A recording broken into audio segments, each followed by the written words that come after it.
ہمارا terrorism act کو اگر آپ موازنہ کریں تو پھر اس کو آپ اسرائیل کا ایڈمنسٹریٹو ڈیٹینشن کے اس قانون سے کریں گے جہاں بغیر پوچھے لوگوں کو اٹھا کے لے جاتے ہیں.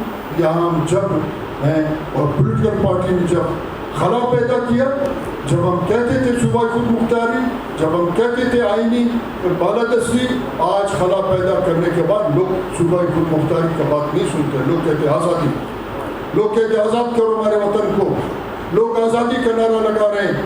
اس کے ذمہ دار ہم ہیں کہ سیاسی عمل کو ہم نے روکا ہے. اس کے ذمہ دار ہم ہیں کہ ہم نے اسٹیبلشمنٹ کے اشتہار سے کمپرومائز کیا ہے، اور وہ اشتہار جو کہ ٹیمپریری ہے. ہم تو مستقل ہیں، انشاءاللہ اسی مٹی میں جائیں گے، انشاءاللہ اسی مٹی میں جا کے دفن ہوں گے. مگر وہ ٹیمپریری جو 10 ویزا کے لیے آپ کے ملک کو بھیجتے ہو پھر امریکہ جاتے ہیں، ان کے ساتھ